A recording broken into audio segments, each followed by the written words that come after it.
Have you worked in a dark room? The cramped little room is lit only by a faint red bulb. If you're lucky. Strange smells emanate from the chemicals you use to develop your film. You plunge your hands repeatedly into the slimy liquid, watching for your prints to emerge. And you focus for hours, trying to get the timing just right. Your eyes straining as you try to distinguish the nuances of your images in the eerie red light. It's so quiet. It's so dark. You can hear everything. You can feel everything. And with your heightened senses, you know when you're not alone. If you've ever had a scary encounter in a dark room, was it as scary as what happened to Kamila?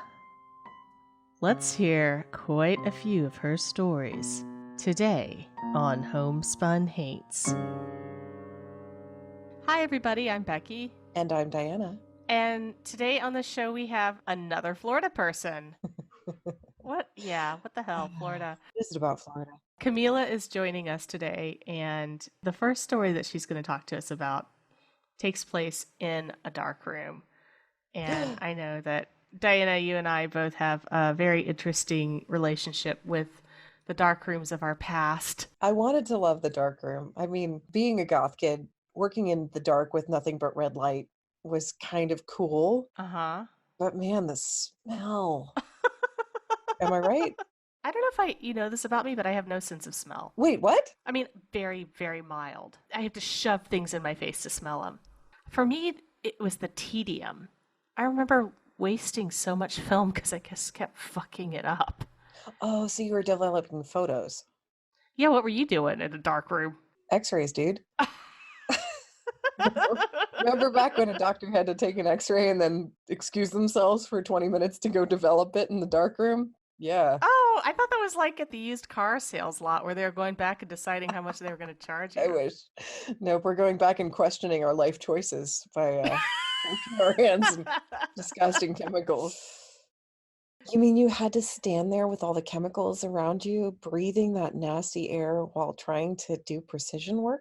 Yeah, why do you think I hated it so much? Oh my goodness, all I had to do was run the film through. Well, I'm sure it had to be precision work too, to make sure the vertebrae weren't you don't want to double expose that. That would. Oh, no, you can't with the X-ray developing. You have two spines. It looks like you absorbed a twin there somewhere. We are joined here with Kamila today, and she is joining us from Florida. Yeah. Diana and I actually used to live in Florida. We lived over in Daytona Beach, which is how we met each other 13 years ago. So we're somewhat familiar with the area. It would be great if you could tell us a little bit about you, where you live, any information you want to give about your background, what has maybe led to these experiences that you've had. I'm originally from Poland. My encounters have happened everywhere from Philly to New York to Florence, Italy, to Poland, to Florida. So I think in all of those states, countries, something has happened. With all my experiences, this has technically led me to Christ. But I feel like before all of that, I had first opened the door to the demonic realm. People don't like saying that, I guess. I don't know how real people think that is or not, but it's real. So growing up around 12, 13, I was really into reading up about Wicca and the Satanic Bible by Anton LaVey and little things like pendulums and Ouija boards, all of that. It's never that I consider myself to be a Satanist or a witch or any of that. It was just fascinating. So I just was looking into it. So I guess that's my beginning there. Okay, so my first experience was actually in college. I had picked this college because it was, one, it's the oldest castle in America. It's in Philly. When I went, it was Arcadia University, but it started off as Beaver College, all girls school.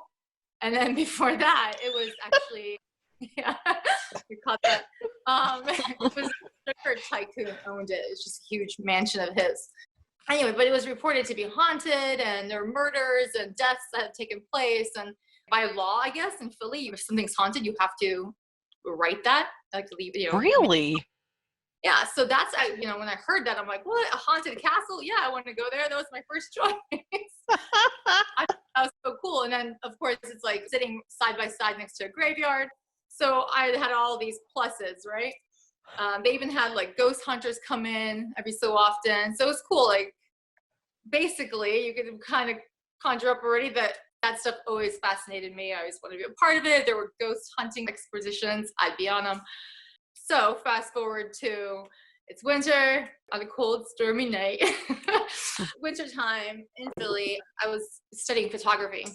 So I'm in the stables. We used to be the stables. It's now the art department. So it's a big rectangular building. It's got a courtyard in the center.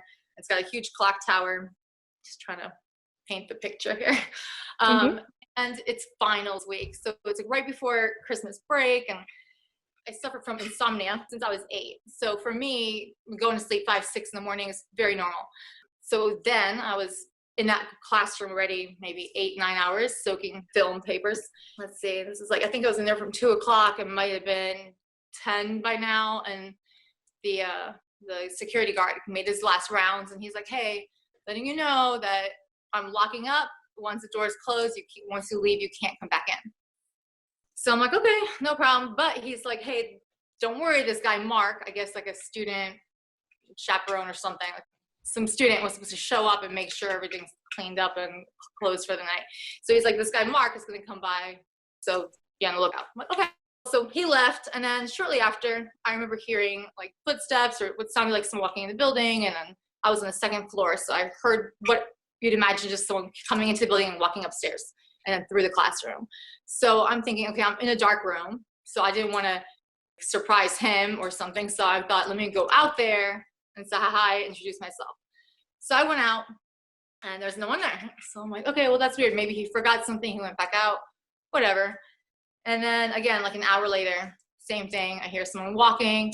I get out of the dark room, go into the main room, try to say hi, no one. I'm kind of like, okay, that's weird because it's so real. It's not that I'm making it up. So I'm like, okay, that's creepy. Let me just like look around and see the other classrooms.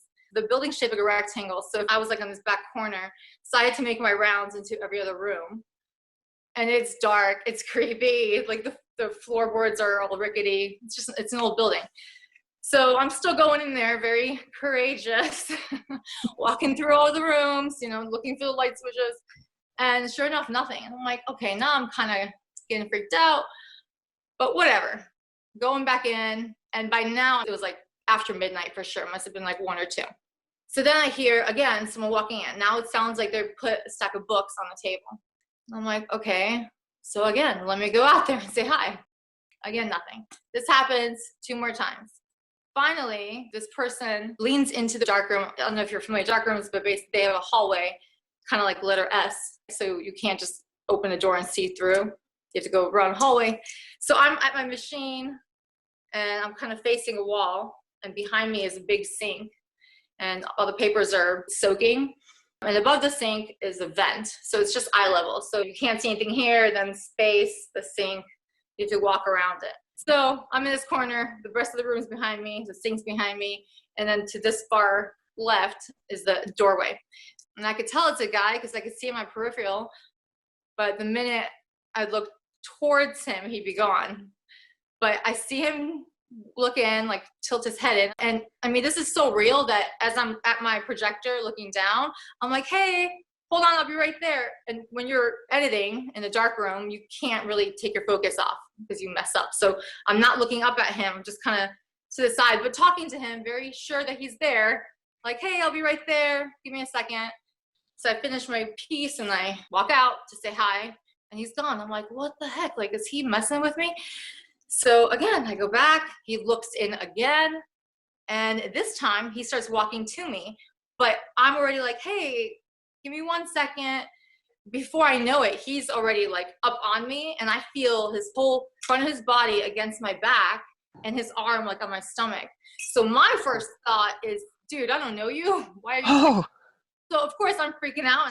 So I spun around really fast, and I hear my voice echo. It's like ah! Like gasped, turned around, and there's no one. But I mean, this was so real. I'm like, are you freaking, like, I'm freaking out. So I walk behind the sink because I can't see past that vent. So I make my way around it, no one. And then the room kind of goes into this dark hallway. So I'm in there blindly, like moving my arm around, trying to see if someone's hiding in there. Nothing. I'm like freaking out. So I ran back out into the main room. No one there. I'm just like, okay, you know what? Maybe I'm just delirious. I've been in here like 10 hours, 12, 13 hours at this point.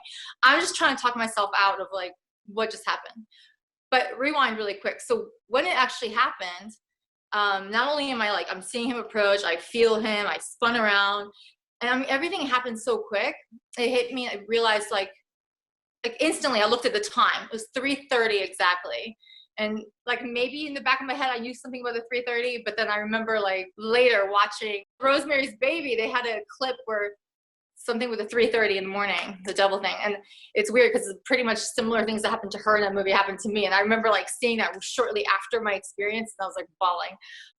I registered, okay, 3:30, and then it hit me like, wait, I didn't even hear the bell ring one time. Where normally it's a clock tower, like you hear it, you know, it's on the hour and it's on the half hour.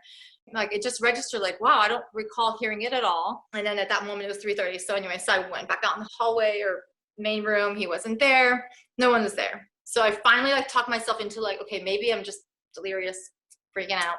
I go back in. And mind you, I had so much work and it was finals week. So I wasn't about to just run out of there and leave it, right? So I stayed for the next 2 hours. Every 2 to 3 minutes, this person like being behind me and like I could feel him like near my ear or like grazing my hair. And it was so creepy to where if I just put the projector on for 2 or 3 seconds on a moment where I did not need to sit there and edit, I would just like spun myself around and hold my back to my projector so that I could have my eyes behind me, I guess. And I started talking to this thing like, oh my gosh, please leave me alone. It was nuts. Anyway, so I'm in this building, I'm finishing up on my work, and then I have to walk down this tiny little staircase. It's all rickety. And this guy, Mark, never showed up conveniently. So I make my way back. This was my first semester at campus, and it was the only time I ever lived on campus. I left, went down this like little hillside, through the snow, went up to my dorm room. It must have been like 5 in the morning, 5:30. I remember just laying down in bed. And then all of a sudden at my feet, it felt like someone sat down. And I think I was just in so much fear that I think I fainted because the next thing I know, I hear people in the hallway and I run out because, you know, I wake up and I realize everything that's happened. So I run out and find my girlfriend and I run to her room and I'm like, hey. And she sees me and she's like, Kamila, don't even tell me anymore. She's like, just stop, just go to the clinic. And I'm like, what? Like, what are you talking about? I remember like being shaky, my voice all weird. I'm like, no, like, I think I saw a ghost. Like, I'm like trying to tell her. Fast forward late in the day. I remember just being in this like fog where I can't think about anything but that. That night, she's like, you know what? I'm going to sleep in your room with you so you're not alone. I'm like, all right. But, you know, she's falling asleep like a regular person at midnight. I'm up there till 3, 4, 5. The sun started coming up. So I closed the blinds. I'm like, all right, it's my bedtime. So I laid down. And to this day, I have this habit of laying down, like stretching out where I kind of cross my legs and cross my arms over my head. So I do that. And then next thing I know, I feel that same pressure where I felt the bed sit down. I feel that, but on either side of me. Like I feel like what I imagine being someone's knees on my left and on my right. And I feel the bed sink down. And then where my arms over my head are crossed over, I feel just pressure, like pushing down. And I try to move and I can't. I try to talk, yell, I can't. I mean, I'm like trying to roll around. I can't do anything. I'm basically managing to get like these weird struggling noises out. And then my friend wakes up and she stands up and she's kind of like hovering over me, but to the side. And she's like, Kamila, are you okay? I managed to say like, someone's on top of me, but it's like all broken and raspy, right? And she's like, it's me. I'm like, no, like someone's on top. And she's like, it's me. I'm like, no, like I managed like yell. I'm like, no, like someone's on top of me holding me down. Like I somehow managed to get that out. And she's like freaked out. So she runs, turns the lights on. The minute she turns the lights on, I just felt a release. But my body, I was shaking so hard. My teeth were chattering. In order for me to talk to her, I had to put my finger between my teeth so they wouldn't like break down on each other. And I managed to talk to her that way. And I think throughout the whole thing, that's what I was freaked out about the most, is I had zero control over my body. I couldn't get myself to stop shaking, and I shook for like an hour. I was just a mess and like trembling. I couldn't talk. So that was that experience. That was the weirdest or scariest one for me. And it was what I felt was most demonic, I guess you could say, because I could feel it was negative, from this fear I had that someone's in the building to them holding me and pinning me down on my bed. So fast forward to the rest of my life. That was 2005. And I want to say 2015 was probably the last time I really had anything happen. So good stretch of 10 years. So between then and 2015, I've had everything from peripheral, the minute I looked, I couldn't see it, to straight on, to where I could walk through, to where it looks like a person, to where I literally have their hand in mine and they're talking to me and they're solid. I've only had 2 women, and I've seen everything from like just thick, foggy air to a black silhouette in the distance. I mean, like different variations. And I've had to where I don't see anything, but I know it's there and I feel. Actually, the condo I'm living in now, I remember when I purchased this, and it's weird because you would think like I wouldn't want it because of the reason, but when my realtor brought me here, I remember I definitely was under the impression that someone else is in the house with us, because even when we came in, I'm like, hey, don't get startled. Like we're in here too. Like we're walking in. And I would have put money down that someone was in what is now my bedroom. And there was no one there when we got there. And it was so weird because when I looked at her, we were both like, yeah, that feels like someone should have been here. Like, we both mutually, at least I thought it was mutual. But anyway, so there's no one here. And something just kept pulling me into this place. So a couple minutes into living here, like buying the place, I still had an air mattress. That's how new it was. And I remember waking up in the middle of the night. So I'm wide awake. It's not like lucid dreaming or something. Wide awake to a man standing at the side of my bed. And he was what basically looked like Renaissance attire, right? I just remember trying to lift up my arm and pointing to him, who are you? What are you doing here? And I couldn't even get the words out completely. I was all shaky. And as I lifted my arm to gesture towards him, he came closer. He put his hand into mine and he spoke in a language I did not understand.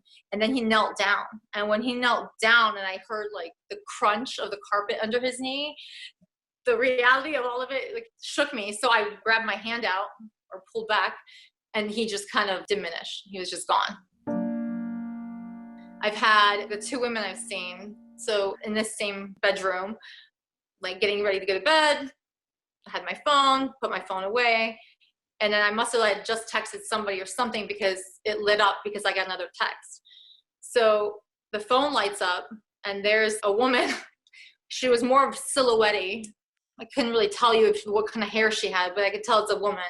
And she's in the middle of the bedroom. And when that light lit up from the phone, she gasped and put her hands over her mouth and turned around and ran back into the wall that I guess she was coming from. So I caught her in the middle of the room and then she ran back.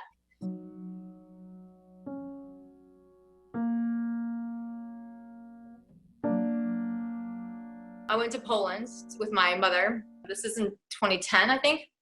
And we were visiting her family, which also lives literally on a cemetery, on the lines. And we went upstairs to the guest bedroom. We had a roll-out couch. So her and I are laying next to each other. And regular, I put my hands up over my head and just stretch out. And then at this point, it's a good 5 years that my family's aware of what I go through. So I'm like, hey, Mom, don't freak out, but someone's holding my hand. So I felt a hand go into one of my hands and just hold me.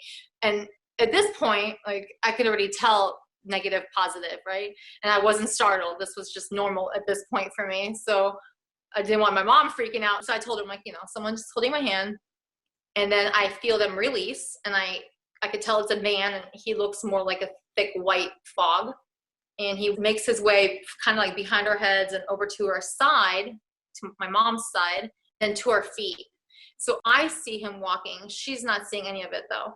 But what was cool is as he got to our feet, it felt like there wasn't a blanket, but it almost felt like he'd be pulling up a blanket starting from our feet up to our knees or our waist and kind of stopping like at your chest, you know, because you just felt this like complete even pressure everywhere.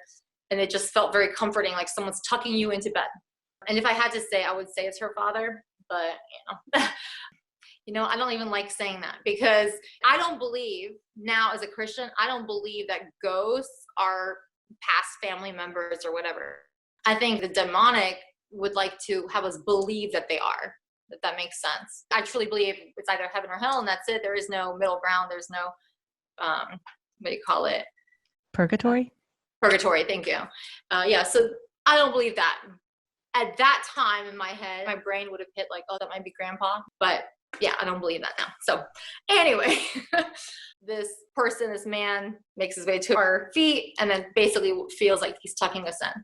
And what was cool here is that my mom, though she did not see him, she actually is the one that narrated what was happening. She's like, oh my gosh, I feel someone like at my feet. And then she's like saying how it's like on her legs and her waist and on her chest. She's explaining it as I'm seeing it and feeling it. So for me, it was cool because it was like, oh, finally, I'm not crazy. Like finally someone else is validating that this is for real. Because when it first happened, like the very first time, the one at school, that was so real and it shook me for like a month. I would cry if I even tried to tell my family about it. But if time passes, you're like, well, wait, did I make that up? Was I like hallucinating? Was I, like you try to like justify. And so there were times where I kept seeing things every week, every 2 weeks, every month.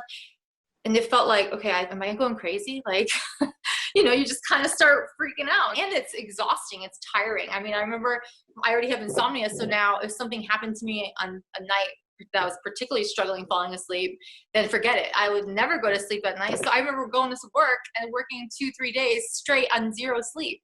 And you're just kind of like in this mental delirium of like, what is going on? And you can't focus on anything but what happened to you the night before. It was just a rough couple of years there.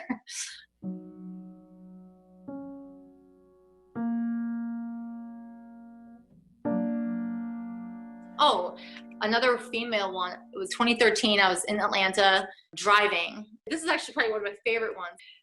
I'm driving and it's, again, close to 3 a.m. But for Atlanta, there's still decent not traffic, but there's cars.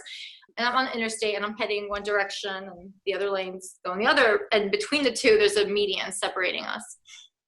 And just like maybe waist high median. And I remember seeing a cop car on the opposite side and what looked like they pulled someone over, but near the median versus like out in the grass. So I'm thinking, well, that's weird, And then I noticed what looks like a woman, short shoulder length hair, one of those little coats that come down to the knees. And I'm thinking, what is this woman doing out here in traffic, right? So I'm already starting to look to my right if I get changed lanes, if I get further.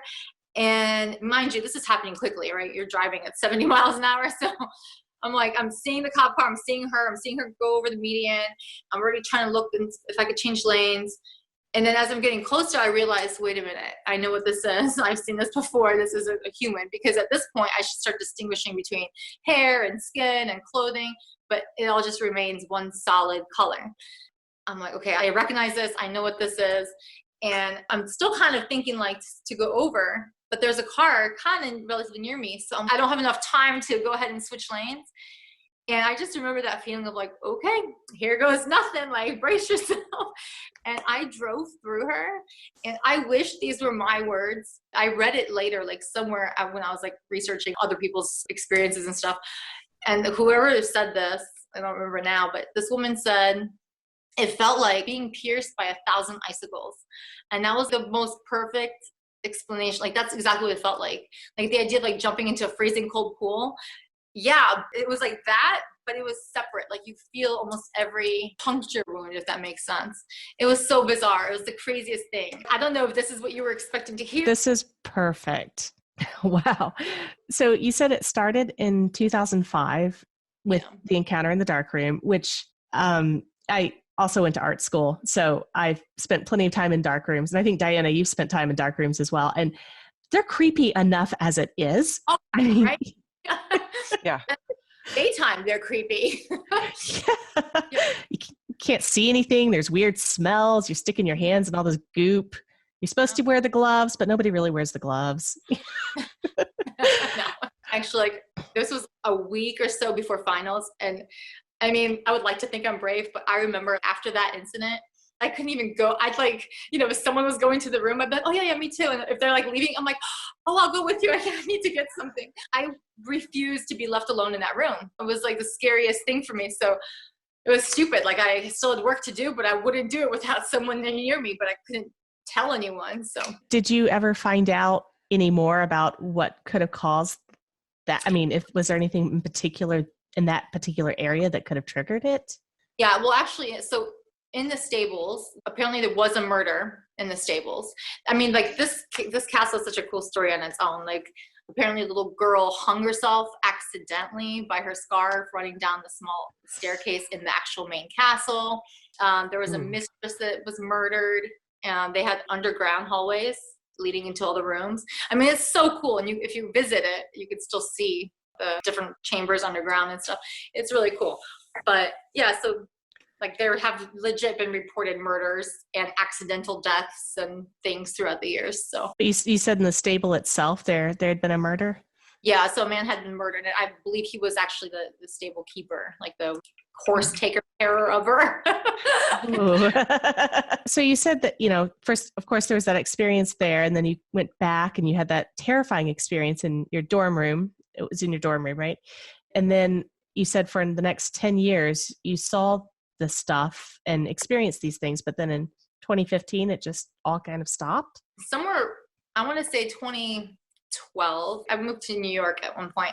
So it was like right around that time, like I said earlier, kind of felt like I'm going crazy at times. I mean, I was like having restless days and nights. Oh, I actually totally left out a huge other part. So as this all was happening, I also started having astral projections. I don't know if you guys.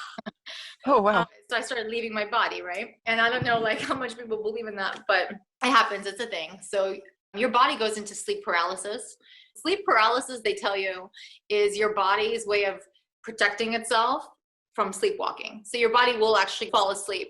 The problem is anyone who's experienced sleep paralysis is they wake up, but their body is asleep. So you can't move.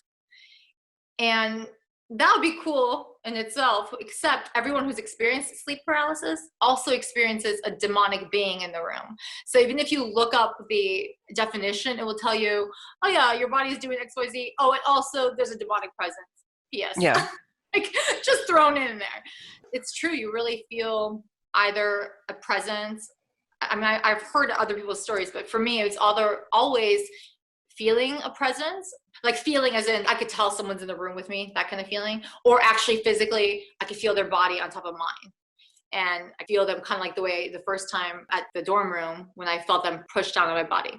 So I go through months of that, like years of that actually.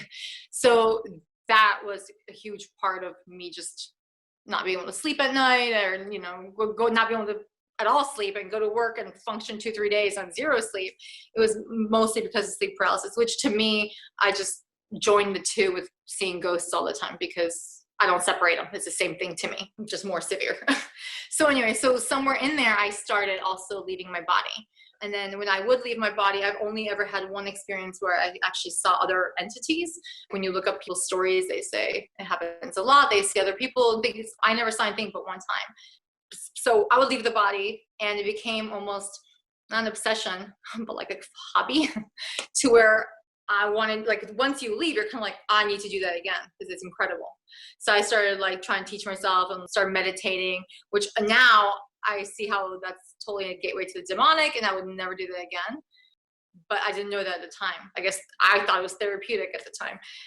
So I'd be leaving my body all the time. But around that time, I started reaching out and like looking what other people are doing and how they're dealing with sleep paralysis and all that. So I started noticing people talking about, would pray to Jesus, that these things would leave you alone. And, like for me, it was like, this is so cheesy. I mean, I grew up at 12 years old rejecting the Catholic Church, and Marilyn Manson was like my childhood crush. So I was like, God kid. school. So for me, I'm like, really, Jesus, like this is cheesy. But I was desperate. I was honestly like struggling. So I'll try anything. So when this would happen to me, if I was able to talk, I would say, Jesus Christ, Jesus Christ, Jesus Christ, like 3 times, like, let me see what happens. And it felt corny and weird, but honestly, like it started working. And I'm like, okay, that's weird. And then I started like, Jesus is my Lord and Savior, and that would work instantly. And I'm like, okay, this is nuts. Like there's something to this, right?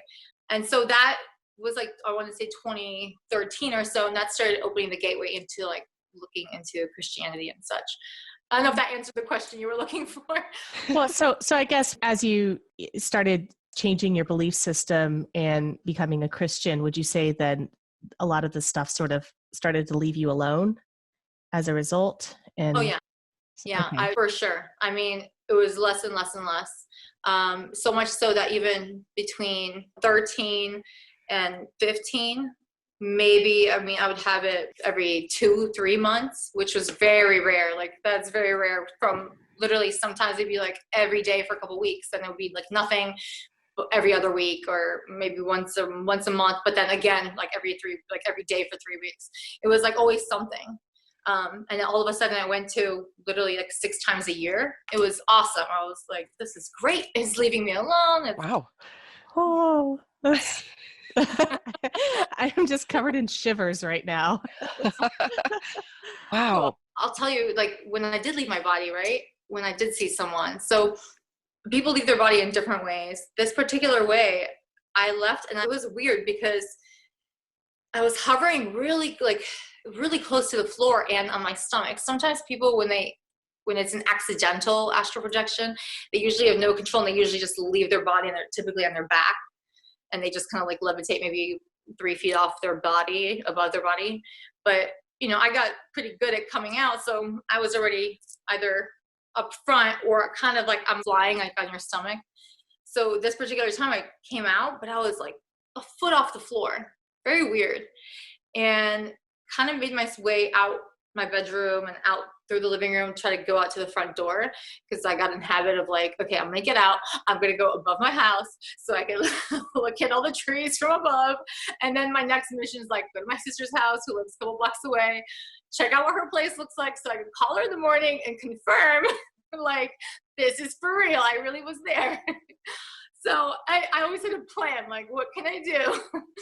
Anyway, so this particular time I'm leaving, and as I'm at my front door, there's these 2, and I could only say entities because I didn't see faces. I couldn't even tell you if they were like, this sounds weird, I couldn't tell you they were human, because if I had to like remember what they look like, I would just say they're like just like figures of light, which I've never seen, even like in my ghost moment, seeing spirits or ghosts. I've never seen light figures. It was always like smoke or milky fog or something, but not a light figure. Anyway, so there was these 2 light beings. They're both sitting on each side of me, left and right, and they put their hands on my shoulders. And mind you, I'm still like on my stomach, floating above the ground. And they both put their hands, like 2 on each side on my shoulders, and they just pushed me back into my body. It was so weird. And without words, they just like, I think it was like telepathic, because I just remember like I could hear them in my head, but it's like I didn't understand their language, but I knew what they were saying. Very weird. And they pushed me back in my body and basically told me never do this again. And that was the last time I ever did that. So I actually did have recently where I could tell I'm like leaving my body, and I like caught myself, but it was like not intentional. It was just happening.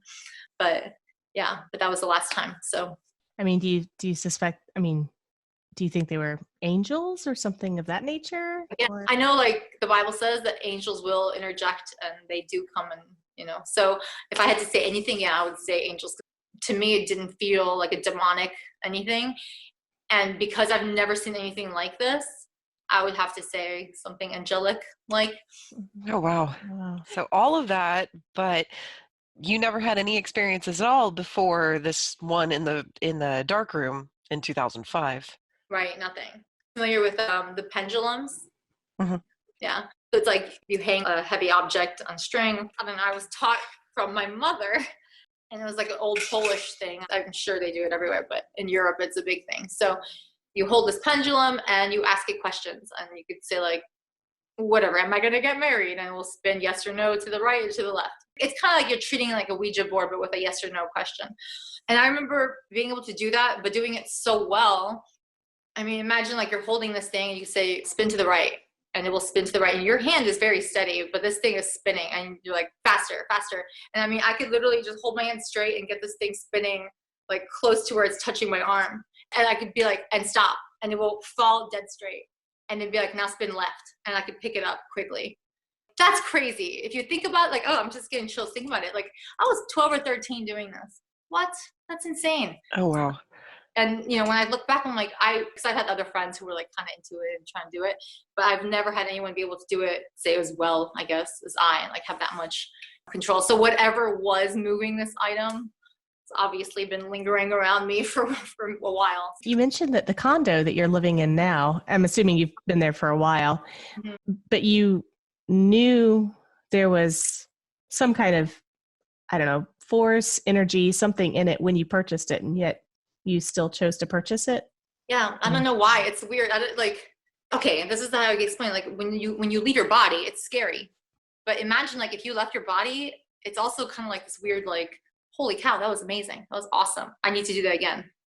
Kind of like that. So yeah, I was like freaked out, but something in you is like, wait, I need to experience that again, because it's like a weird high, like a thrill. And I don't know. I really don't know what I was thinking. I don't know. I don't know what what pulled me to this.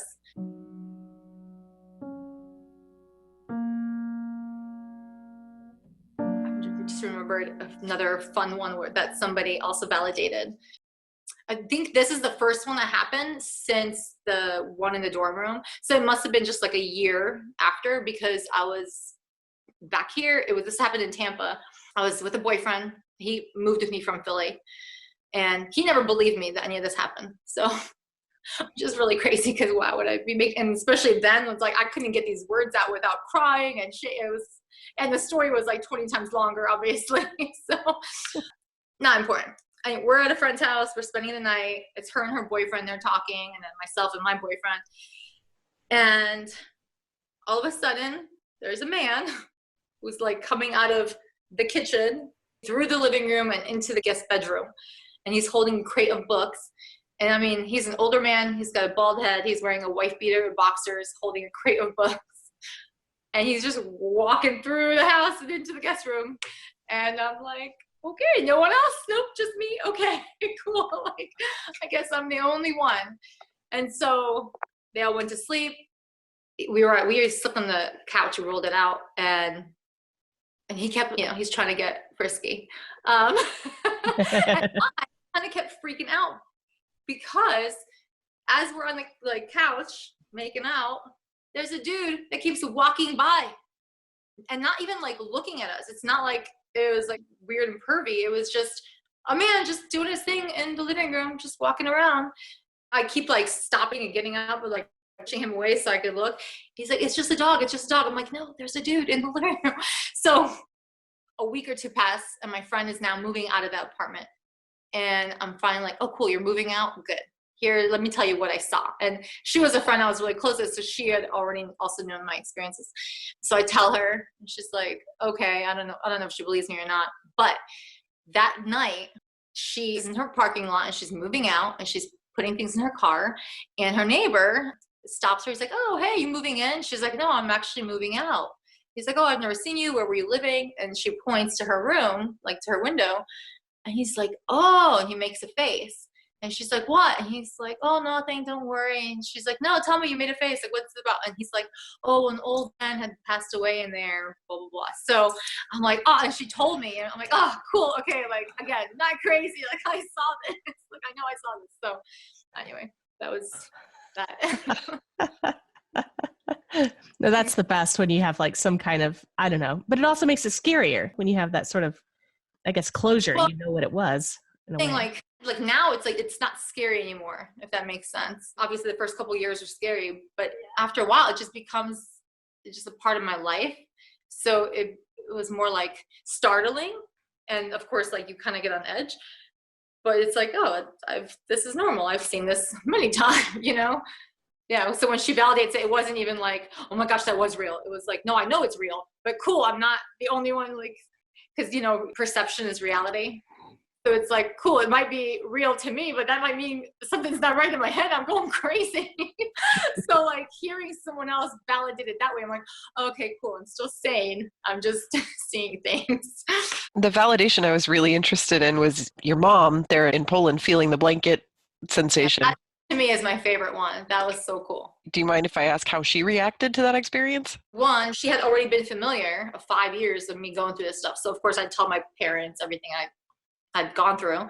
So she wasn't too shocked, I guess. That's not true. I mean, she was shocked because she was definitely like, oh my gosh, I feel it here. I feel this. But she just accepted it. She wasn't like freaking out and trying to move out of bed and run away. She was just like, oh my gosh, this is happening. That was so cool to me. Like, cool. Like I finally get to like share that with someone. Had she been wanting to experience with you like some of these things? Had she experienced things before, or was she just listening to your stories? When she was younger, she said that she's left her body. So I know she's had that happen. So she knows that that's at least real. Like she knows that there is another dimension, I guess, that in our regular human life we don't experience in a daily. So she knows there's something beyond that. But does she experience anything else, or does she want to? No, I don't think so. Diana, do you have any additional questions? I don't think so. I'm just going to really enjoy following up on how in Philadelphia you have to declare that a place is haunted. The school is Arcadia University, if you want to check that out. Because it's so cool. I mean, it's fascinating. I was in love with it. It's beautiful. Kamila, thank you so much. This was fabulous. It's great to meet you and get you on here and talk to you. Thanks, everybody. That was our show. We are Homespun Haints. Please subscribe if you haven't done so already. We are available on almost all providers, so check out your favorite one and look for us. You can also check out our site at homespunhaints.com. We're on Facebook and Instagram at Homespun Haints. And remember to tag your photos with Homespun Haints on Instagram so we can find your great photos and EVPs and whatever else you would like to share. Awesome. Thanks. Thank you. Thank you, Kamila. Thanks, All right, Kamila. Until next time. Have a spooky day.